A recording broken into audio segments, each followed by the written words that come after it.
we know that's not true. We know that race and class are not interchangeable. They are related, right? And so we do need to pay attention to both of them. And there's been research by Sean Reardon and others that say that you can actually get not just more racial diversity, but you can even get more economic diversity when you pay attention to both race and class, not just class.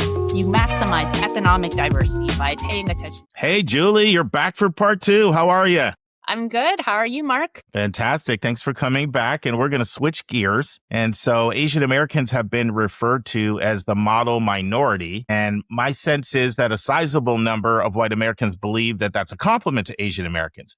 But over the years, I've met many Asian Americans that are highly offended by being referred to as the model minority. Can you explain why this model minority phrase is both ahistorical and offensive to many? What are your thoughts? Yeah, I mean, they're kind of two layers. So I think the reason why a lot of Asian Americans don't like that label is because it's a stereotype, right? And so they feel like they're being boxed into this stereotype, and they'll be like, I don't like how people think Asians are quiet or aren't gonna rock the boat, or we're stereotyped as not being leadership material. And sometimes they will reference history in those things. They'll say, oh, like Asian men, right, in the media were portrayed this way, and that trickles down and affects how Asian Americans are thought of today. And all of that is true, right? But many others argue that it's an incomplete story. So I have noticed that sometimes in their discussions, Asian Americans will they'll list all the stereotypes. They say, I don't like being boxed in a stereotype. Who does, right? Right. And then they'll kind of end it there, right? But then, especially when you look to academics and sometimes community organizers, they'll recognize like the broader that the Asian American model minority stereotype, not only did it pop up right in the 1960s by this writer, William Peterson, who's first credited with it, but it's been specifically used to kind of pit Asian Americans against other communities of color, right? And used strategically to try to, in some ways, uplift this like backwards compliment towards Asians while arguing, why can't these other groups do that, right? And in that way, perpetuating really racist stereotypes against other communities of color, and in particular, African Americans, right? And so, so certainly the model minority stereotype is problematic, but my 2 cents is that sometimes the conversation stops at the stereotypes. They'll be like, I don't like it that people don't think I like that I'm quiet, but they don't recognize, or they're not always thinking like, and this is part of a broader political project, right? To drive wedges between Asian Americans and other communities of color. And so it's complicated because, say, in the affirmative action debate, right, where you had Asian Americans kind of on both sides, you had both groups kind of referencing the model minority issue, but I think in different ways sometimes. And so that's kind of interesting, where you hear some people just talking about the stereotype, right, but kind of in this way that misses, I think, the broader picture of how that stereotype is used for these insidious means. Sure. And is there a certain pressure that comes with that too? Like, everybody thinks I'm going to be good at math. I don't want that pressure. Is there like a, is there like a pressure that's built into sort of the expectation of, I don't know, unrealistic expectations? There can be, certainly. And I think that's sometimes when when people react negatively to the model minority, like myth, Asian Americans themselves, they'll say, yeah, that's part of the package that I don't like, right? And it's funny because sometimes people don't mind, like I've observed like certain people maybe don't mind certain parts of the model minority stereotype, but they don't like the other parts, right? They don't like the baggage, like the pressure that could come, or, et cetera. Without recognizing sometimes that, all of this is interconnected, right? And a lot of this has to do with, well, if you're being stereotyped this way, how are other groups being stereotyped, right? And how are Asian Americans kind of being exploited and all of that. But certainly I think many Asian Americans kind of either internalize those pressures or, and there are other like complex political dynamics behind, even within a family, why, some Asian American kids will experience like pressure, right, to succeed.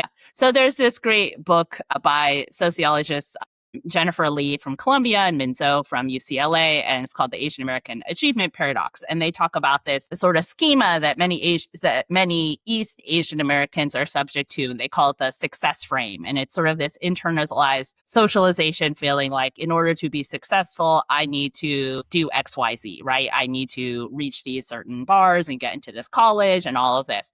And some of that certainly is related to kind of the societal model minority socialization. A lot of it is also influenced just by who East Asian American immigrants are and their children, right? So the political forces that affected Asian immigration to this country, like it's not a random sample. It's not like, when they finally opened up, for a long time, they just outright barred Asians from coming over, right, with the Chinese Exclusion Act.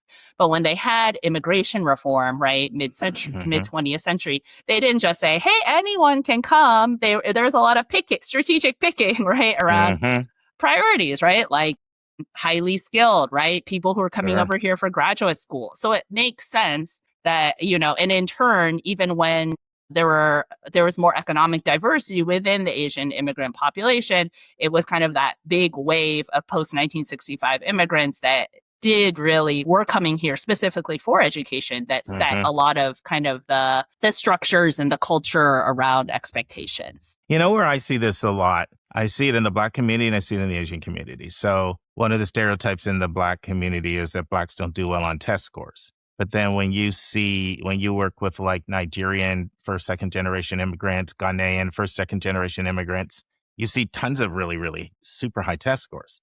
In fact, I see it all the time with my students. I also remember once I was meeting at Howard University with their admissions department, and they were going over their top presidential scholarship. And there was like a kind of needed sort of like 1,500 on there to be in a consideration. And for 1 year, every single one of them went to either Afro-Caribbeans or Africans. And so, but there's a lot of explanation for that, right? A lot of people are coming over as doctors and professionals already, and that's their kids. And so it's highly correlated with social class. And the way I also see that with Asians is, this, but when you look at like Cambodians, Hmong and Laotian, you don't see the same academic profile that you see from some others. But the reason I'm pointing this out is it also shows a deficiency in the model minority paradigm, because it shows like people are just being presented as a monolith when there's like a lot of complexity, even in terms of social class, like rooted in that. What are your thoughts on that? Yeah, I mean, certainly within different ethnic groups, national origin groups, you have a significant range of variation that goes within those groups and then between those groups. And there are a lot of different social and political forces that contribute to that. We sometimes get stuck on test scores, right? As they reflect, should they be, right? Do they reflect everything, right? So there are a lot of strengths and assets that those students could bring. Students across ethnicities, right, can stand to bring the benefit to bring to institutions that don't always show up in test scores. But certainly we know kind of those certain populations within the Asian American community, yes, are much less likely to have access to K through 12 educational, same types of K through 12 educational resources that other parts of the community have. And there are pros and cons either way, I think. But yes, there certainly are different structural factors. The model minority stereotype misses a lot of that. But then I think also people's discussions of the model minority stereotype, they'll say, oh, the model minority prevents people from understanding that we're this very diverse community. And then once again, they end there, right, without recognizing. And it's a wedge to basically perpetuate anti-Blackness, right? Sure.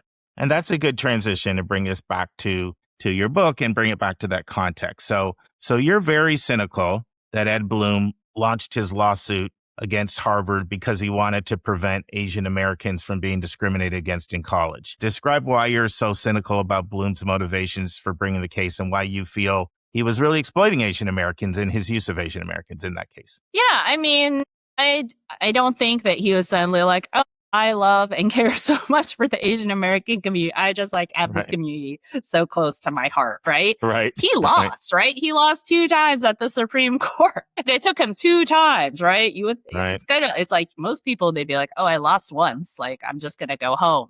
But he even tried again with the same plaintiff and it didn't work again. And so after all of that, I mean, it's amazing he even got there twice. It's really hard to get your case heard by the Supreme Court.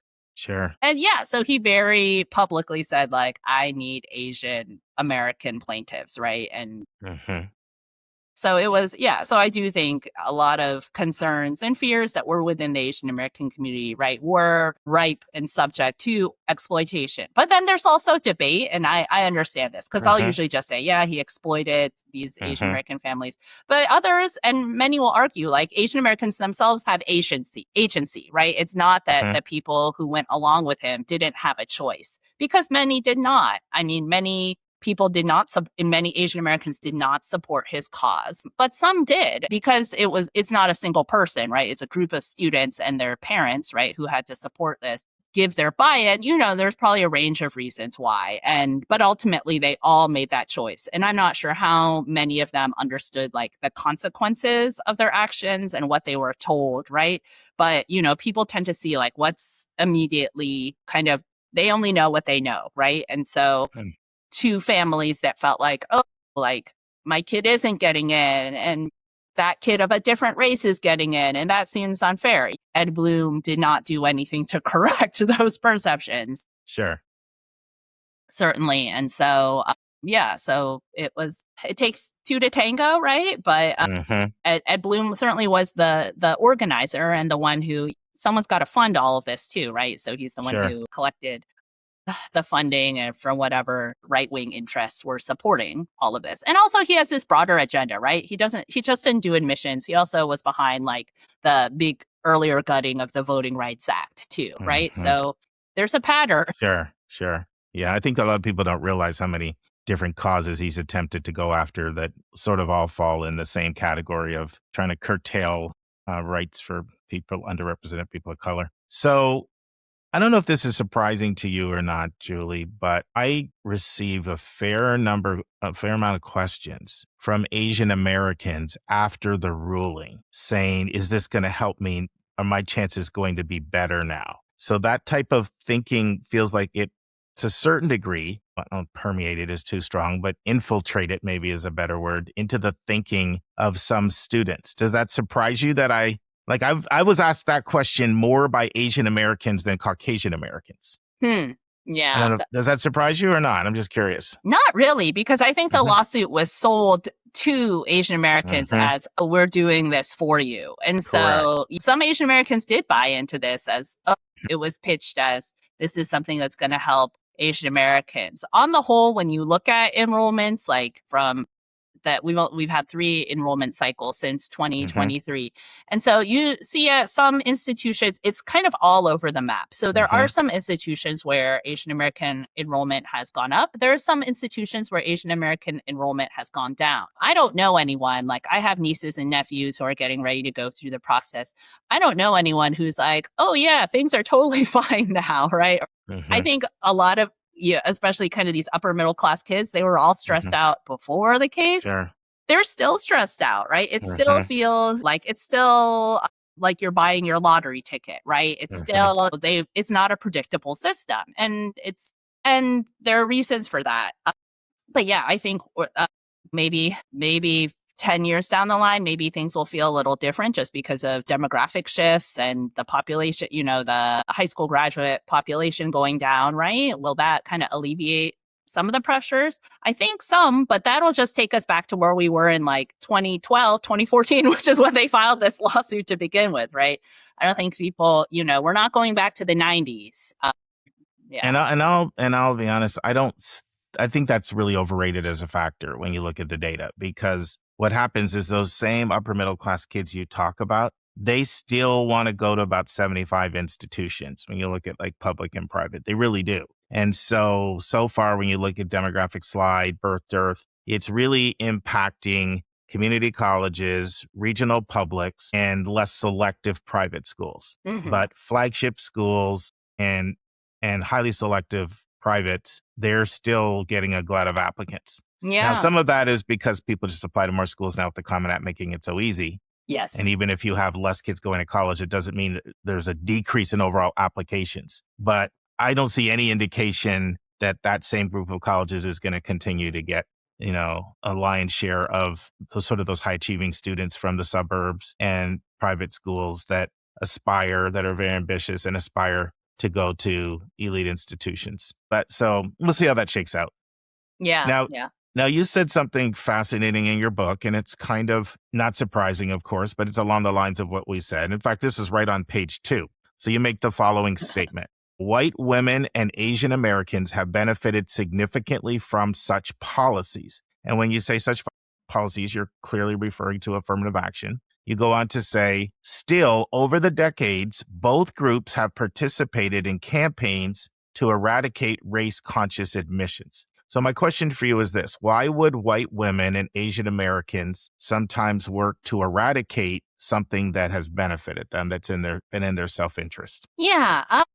Probably a combination of factors. I mean, I think some of it is just either historical amnesia or like not connecting or not understand, like, or maybe seeing like, oh, these policies may have helped people like me in the past, but it's not like that anymore. Like feeling that now their work, this sort of like, I'm looking out for myself. I got to look out for myself. And right now I don't see that policy helping people who are like me. Like even today, right? So with Asian Americans, right, within college admissions, many institutions, like number of institutions they were proactively recruiting Asian Americans, et cetera, up through the 80s into the early 90s, right? Some of it kind of went down, right, as some of these institutions had larger numbers of Asian Americans. But there was a period, even at like UC Berkeley, right, where they had initiatives, right, to try to get Asian Americans to enroll. And so thinking of by the time that goes away, now you're into the mid 90s and beyond. So Asian American students they don't feel like those policies are helping them, but they're not thinking ahead. And this is where there's a sociologist named Margaret Chin, who wrote a great book called Stuck, which is talking about how Asian Americans, where they actually really benefit from race-conscious policies now, is in the workplace, like where they really need them, right? So I guess college, like people applying to college, though, they're not thinking ahead always. And I think, and perhaps the same with some white women at the time, right? Like affirmative action was huge in opening up the workforce, right? Even the federal workforce, right? I read this like biography of Pat Nixon, like in the Nixon administration. It was amazing. Like all these things, like Nixon, yes, he did a lot of shady things. But one thing he did do, right, was to expand some inclusion of women in the federal workforce. And it's amazing. Like I even easily forget like how white male, like literally white male entrenched it was. And that had to change. That did not change by accident. It happened through, executive orders, policy, and all of these things, right? And the same with in higher education, right? When these institutions went from all male to co-ed, right? And so I think when you fast forward a couple of decades, right? And then maybe high school students who are getting ready to apply to college, like they're thinking like, oh, the past, maybe things happened in the past, but that doesn't seem to be happening anymore. And they're not necessarily thinking forward to like the workplace, right? And everyone wants to think like this sort of American, like pull yourself up the bootstraps. Like they're thinking like, I want to make it by, like they have this idea, like I'm going to make it by myself to like be a CEO or, whatever, climb the ladder in the workplace. And then they get there. And in Margaret's book, it's great. And that same success frame formula, that that got you through high school of like checking off all your AP courses and acing your SAT and going to SAT prep, like that does not work, right? In a lot of workplaces, right? And then she has these interviews with Asian Americans and with their workforce, and they're like, I got here and suddenly just like being a competent person is not like, it's not rewarding. And so within that, thinking of like, yeah, we do need these workplace initiatives, mentoring initiatives, support programs, like fellowship those pipeline development programs. Like it's not just for Black, Latinx, and Native Indigenous individuals, although they're certainly still needed. But Asian Americans oftentimes too can really benefit from those programs. Do you think some of it has to do with how affirmative action has been marketed? Kind of what you were saying before. The same reason why you understood why some Asian Americans would say, am I going to get more spots? It's been marketed as this thing for Black, Latinx, and Native American indigenous. It's kind of been presented that way, like those people are who this is for. And so it's possible that white women are really just oblivious to ways in which they benefited because of how it's been marketed. think so. And I don't know if I'd say marketed per se, but like how the media machine perhaps, right, is Yes. portraying it, or how the Mm-hmm. policies are talked about oftentimes. Mm-hmm. Yeah, they're talked Mm-hmm. about within that certain context and less on like the work, like people Mm-hmm. are always talking about like the workforce or the history of the policies and whatnot. Yeah, I would agree. I would agree with your coverage there. I mean, with your explanation. Marketing isn't as, specifically accurate as a word as, like you said, media coverage Yeah, and, or and just portrayal. public. Yeah, or Yeah. public Mm-hmm. understanding and at times misunderstanding. Mm-hmm. Let's talk about another misunderstanding. And you talk about this. I see it all the time. There's a misperception around whether the Supreme Court ruling allows for targeted race-based recruitment, race-based scholarship, or the use of race in a limited fashion in admissions. Can you clarify this? Because clearly, I mean, I continue to be blown away by the level of highly educated people, even highly educated people in the college admissions world, make statements like, now that the Supreme Court has outlawed affirmative action, like this just happens all the time by highly educated people. So what do you want to say about that? Because I know you spent a lot of time in your book, like trying to articulate what was actually said and therefore showing that there's still space within the Supreme Court's ruling for quote unquote affirmative actions like initiatives. Yeah, I mean, I like the language of restriction, right? But I Mm-hmm. understand why people say words like ban, outlaw, etc. It's shorthand, it's kind of Mm-hmm. the takeaway, it's sort of Mm-hmm. the in, yeah, but that's kind of it comes back and I think can be counterproductive when people aren't able to look at some of the possibilities that still exist. Yeah, Certain, restrictions is a great word because restrictions captures nuance. yeah, restrictions, curtailment, etc. Mm-hmm. And so within that, there are two things. There's the ruling itself, and then there's the chilling effect of the Trump administration.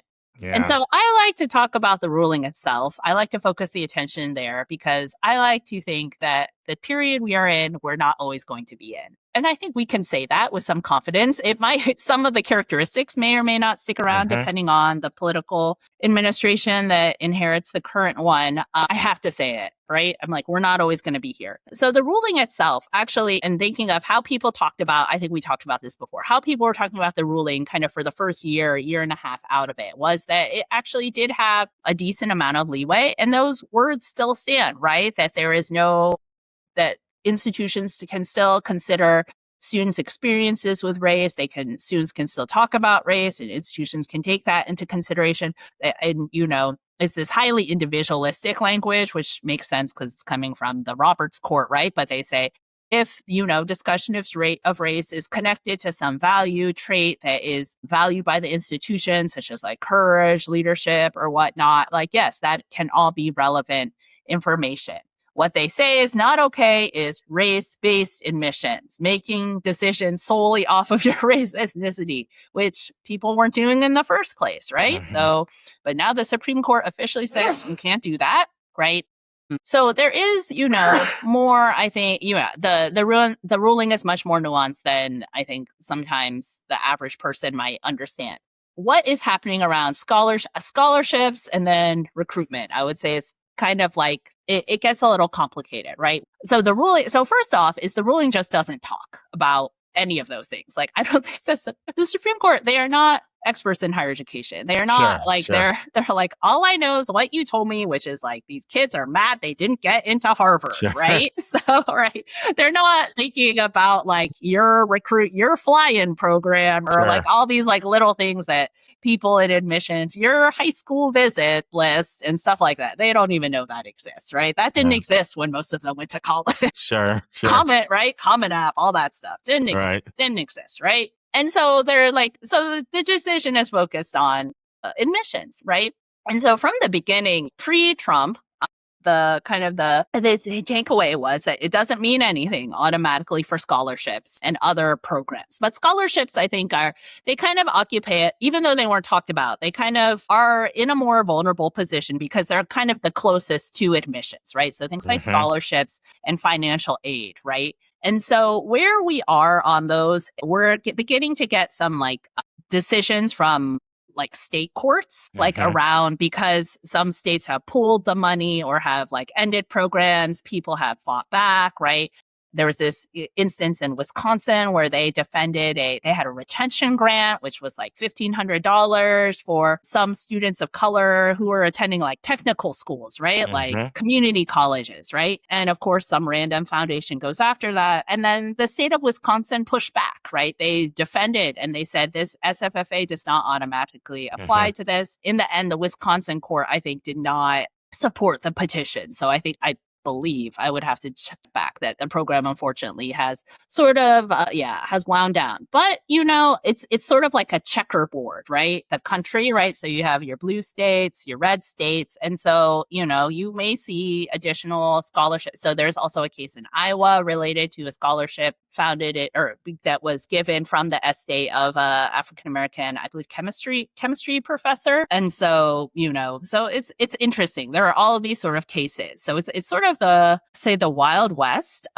out there, but for there are sort of people who are working behind the scenes who are, I think, attending to those issues. And it is interesting because, I'm not a lawyer, so I'm like, second, you don't take some of these things from just me at face value, but it is interesting because Inside Higher Ed had an article recently on race-conscious scholarships and all of everything going through the courts and the Iowa case and whatnot. And they quoted this woman who I think was the former general counsel for Vanderbilt and another institution and is still working at a law firm and does a lot of advising with higher ed institutions. And she said, yes, a lot of race-conscious scholarships are going to go away because of sort of preemptive compliance. But she said, I don't think this is the end. And I was like, if she says it, like this lady really knows this, right? She said that she thinks some will survive. And so it's interesting because scholarships themselves they're just complicated, right? Because they're the ones that the institution has control over. And then they're the ones that the estate, right, gave to the institution or for the institution to administer. And then there are all these contracts, right? And clauses of et cetera. So what's going to happen, I think, depends on the type of scholarship, the type of financial aid, and et cetera. And then recruitment and things like that. Sorry, this is getting long, right? No, it's okay. So I think what you see with a lot of recruitment programs is that institutions themselves are kind of opening those up, but certain institutions are still thinking of kind of creative ways to how can we still make this, event? How can we still showcase communities that we know are historically underrepresented on campus, but at the same time have the event technically open to everyone? And so I think that's sort of how institutions, I think, are kind of trying to walk the line in these current times. Yeah, I think people are just so afraid of bully tactics and court cases that they're being pretty conservative. We all know that these schools value diverse voices around the table as an optimal learning environment, exposing people to all types of differences as a way of preparing people to be good critical thinkers and citizens who can relate to a wide swath of Americans. We know that's how they think. But when they're fearful of multi-million-dollar lawsuits, it curtails behavior. So I think it's going to be very interesting to see who ends up in the White House over the next few years, because I think whoever is there and whatever stance they take on this, schools are going to take signals whether they feel it's a safe environment. Although it almost feels inevitable to me that another scholarship case is probably going to make its way to the Supreme Court probably at some point. We'll probably be back here again. Yeah, it's quite possible because, and I wrote about this, those programs, they're different from admissions decisions, right? And you have so many different types of scholarships, right? And so it's very different from even, I don't agree with this, but right, admissions was seen as sort of like, if you get in, this person can, right, zero sum, right? That's how kind of the court framed it. But we don't know if the court is necessarily going to come down, or that courts would necessarily come down with that same interpretation of, say, scholarship money, financial aid, etc. And so it is really interesting. I mean, the worry. So on one hand, I remain hopeful because this administration is always going to is not going to be around forever.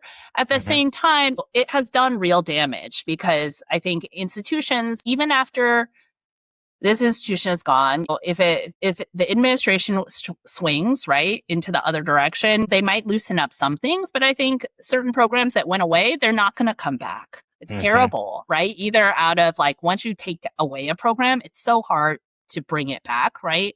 or out of fear that, oh, well, if things change again, right? So, you had some of this preemptive compliance, what I would call preemptive compliance, happen way before us, right? With institutions and scholarships, right? Even though in scholarship I went to college on, it's not a minority student scholarship anymore. And that changed way before even SFFA. And so, yeah, I think altogether people care. They want to survive. And so they have to kind of juggle all of those priorities. And I hope that we really need brave and courageous leadership because, yeah, we can't operate out of the place of fear. Yeah, I'm really glad you emphasized that because while I do think who's in the White House matters, I see the damage that's been done and it's not Yeah. going to be corrected just by a different shift in administration. Because I see a shift within the thinking of a lot of Americans in general. A lot of people look, and you kind of identified that in your book, but there seems to be a perception that, well, maybe we shouldn't have been using these things in the first place. And there's been this movement toward class. I know the book Class Matters came out. I don't know if you're familiar with that book and what your thoughts are on that, but there's a, do you want to say a few things because it's a fairly popular book that got a lot of publicity. Any thoughts? Is that the Collenberg book, right? Rick Collenberg? Yes. Oh, yeah. I mean, he's been beating the same drum for 30 years, right? It's his 30-year anniversary of his first book, The Remedy, right? And I disagreed with it back then, and I disagree with it now. Why don't you tell our listeners, because a lot of people won't be familiar with The Remedy or Class Matters or The Remedy, work. Richard Collenberg, he calls himself a progressive. He works for these organizations that have progressive in the name. And so on certain issues he is, but on this issue, on this admissions thing, he has not given up.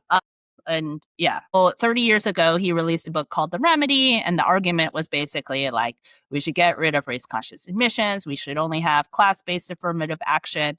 And in his math, his calculations, he said it was very, it was almost, you could say, crudely reasoned, right? It was like, well, there are so many low-income students who are from Black and brown backgrounds that if you only rely on class, then you are not going to have regressions in racial ethnic diversity, right? Because you're going to have enough low-income students of color to kind of fill the spots of the students of color who would suffer without race-conscious admissions. And we know that's not true. We know that race and class are not interchangeable. They are related, right? And so we do need to pay attention to both of them. And there's been research by Sean Reardon and others that say that you can actually get not just more racial diversity, but you can even get more economic diversity when you pay attention to both race and class. Not just class. So you maximize economic diversity by strongly paying attention to both race and class versus even just class, right? So paying attention to race doesn't just help racial diversity, it can help economic diversity when it's done well too.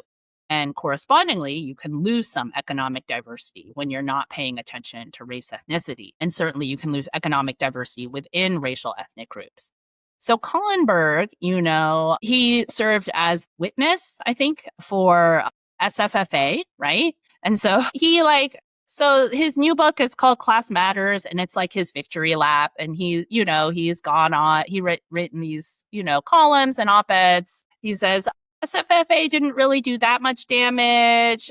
Things are fine. There haven't really been regressions in racial ethnic diversity. And I'm like, are we living on the same planet? And it's funny because we're like neighbors, probably. Like we live in the same region, right? And so I'm like, but I feel like we live on different planets. And I think, and in my book, I talk about worldview, right? So much of how you read the numbers, how you think of things is influenced by your worldview. And he just has this worldview, where he just doesn't see the hit to people of color that's coming from the ruling in SFFA. And, it's funny because Class Matters, it is this, and he's always like kind of cherry picking these quotes. He cherry picks a lot of stuff. In my second book, I talk about how it drives me nuts. He cherry picks these statistics and he portrays them in this way that is very misleading and really shadows or covers up the reality of like different enrollment dynamics related to African-American versus white students and SES. So he'll say, he'll like lump groups together and he'll say, well, like X percentage of African-Americans are from middle class backgrounds or something like that. But then the way he portrays this statistic totally overshadows how like so many like African Americans are so much less likely to come from a wealthy background from a white student, and that white student, right? So few white students are even kind of from middle class, right, backgrounds, like in elite institutions. And so I talk about all of this in my second book, and I highlight it in the footnotes in the latest book. But yeah, he likes to use, he really like to quote like Bobby Kennedy or like MLK, and he uses their arguments. And it's just like, this is not like, there's just a lot of like, it's like his interpretation. And I'm like, I'm pretty sure the NAACP, like maybe they have like, maybe their perspective on what MLK Sure. would want and the civil rights movement wants is relevant, but they don't seem to be agreeing with you. And no one, like almost no one on like from the civil rights community is agreeing with how you are portraying what MLK would want, et cetera, and your interpretation of what's good for the civil rights movement, like the Lawyers Committee for Civil Rights, right? It has civil rights in the name, and they deeply disagree with you, but he is not deterred by all of that. Like, he's not deterred. And it's just funny because in the book, he says things like, he does talk about like how he's lost friendships over the issue, and how it hurts his feelings that people are frustrated with him. And it's just like, I wonder why, man. Like, I wonder why. So that's my perspective. No, I'm with you. Class and race are both very potent and very real. And a good example I go to on race is look at storming of the Capitol, after the election. I don't think anybody, if they're being honest, would admit that if those were Black and brown people, there would have been a different treatment, Gee whiz, yeah. We all know that. So that right there. So don't make it sound like class is everything. And I feel like the class is everything people, they're not living in reality. Class is very important. It's very powerful in so many ways, but it's both and. Yeah, it's both. It's absolutely, it's both and it's like, we can pay attention to both. And so he had, his interpretation is like, it took SFFA to get colleges to pay more attention to class. But I had an article in the Chronicle where I argued, they were paying institutions. Yes, they need to pay more attention to class, but they were amping up their efforts well before SFFA, during SFFA. And it's not solely because of SFFA, right? And so, and he thinks that colleges have had this like miraculous economic diversity since SFFA. And it's like, no, the numbers look different because the way they calculate Pell Grant eligibility is different. Like, it changed inconveniently right at 2023, 2024, that window. And so you can't really compare the numbers. Julie, this has been great. Is there anything that you haven't shared on this topic that you want our listeners to know? You have asked so many great questions. I'd say the last tidbit of the book, if people are interested, like, why should I read this book? And why is it some fun facts? Like, there are untested legal options for bringing back a form of race-conscious admissions. And whether you oppose that or if it intrigues you and you want to learn more, read this book, because it's in this book and it's I wrote in a conversational tone. And so I've been told it's a fun read. And there are jokes in the end notes and other little kind of comments. And so, yeah, I hope people read it. Awesome. So we like to do this thing that we call the lightning round or the hot seat, a few lighthearted questions, non-related to our subject. So, all right, I'm ready. How do you chill? How do you relax? How do you unwind? Well, you know what? My students are like, what are your hobbies? I was like, I have to raise my children. That's like, that's my like thing I have to do. When I'm not I don't raise my children to unwind. It's the opposite. What do I do to unwind from both work and raising my children? I like to eat. I love to eat. And then I love to read. I just really love reading both. I'll even read like academic books for fun, not related to my topic specifically, but kind of like adjacent topics. I find them fun to read. But I also love reading both fiction, nonfiction, magazine, anything. So I love to read, and occasionally I'll get sucked into a K-drama, but I try to keep them in moderation. What are some nonfiction adjacent sort of topics that you enjoy delving into? Yeah, I always like in terms of academic books, I find like there are like people writing on like academics writing on academics. That's interesting to me. Academics writing on like parenting, like the different social political dimensions of like parenting and women in the workforce. So they're kind of related. I don't study those topics, but they speak to my life. Sure. Sometimes they're validating. So I really, I've read those books and just other books on learning about different communities. And in terms of nonfiction, I recently read Patrick Radden Keefe.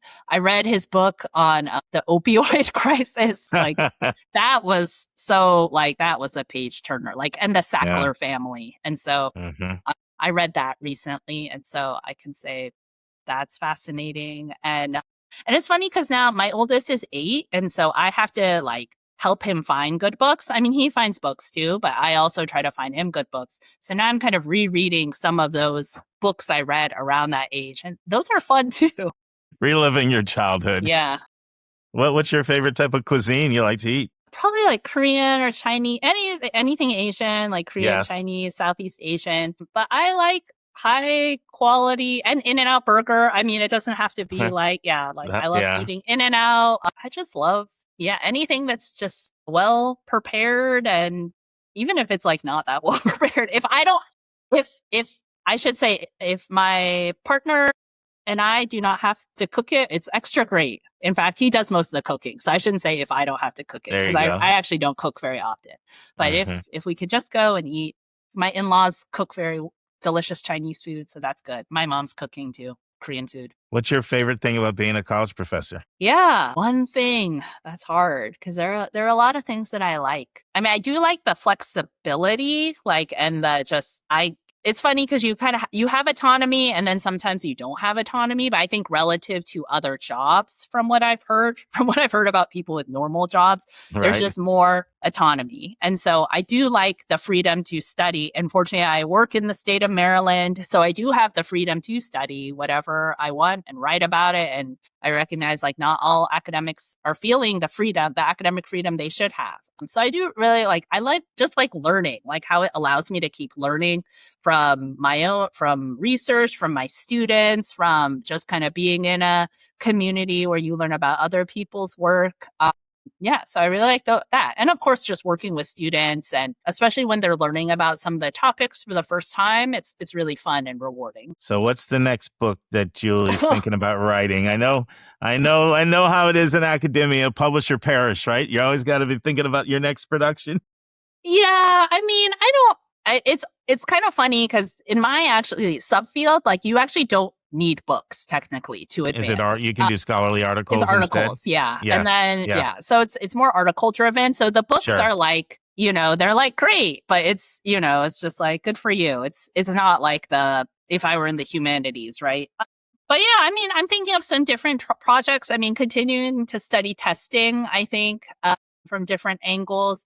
And then I'm also interested in just how students are experiencing the ruling on the ground, like now students in colleges. Sure. So, next fall, we'll have our 4th class of students who were admitted after the ruling, right? And so certain colleges have experienced these significant transformations where they've seen their Black enrollment, right, really go down by 20, 30%, et cetera. And that does something, right, for the community. So I'm interested in the impact on the decision on everyday student life for students. So that's something I'm interested in. If anyone wants to give me a big pot of money, I'm all... So this book was published by Harvard Press, I think, wasn't it? Or who published it? Harvard Education Press. Yeah. Harvard Education Press. It's not the university press, but it's kind of a public-facing press that tries to bring academic research to broader audiences. If you were to do something on testing, what are some angles that you would think about coming from, or theses you're developing on testing that you're thinking about? Yeah, I mean, we already have a lot of data that we've begun to publish on kind of students and how they've experienced test optional and their perspectives. And so I think just continuing to understand like how faculty are reacting to it. I mean, this big UC, of course, petitions. So on one hand, 3,300 faculty signed these petitions, right? But over 20,000 faculty didn't sign them, right? What does that say, right? And so, it's the loud voices that get the attention, of course. But I think, not everyone, I don't think faculty are one size fits all on testing. I think a lot of faculty are witnessing like that there's disruption both from the after effects of the pandemic and then also just AI, right? How AI is affecting how students come into the classroom and how they engage. But, I don't think that means that you have to bring back testing in admissions.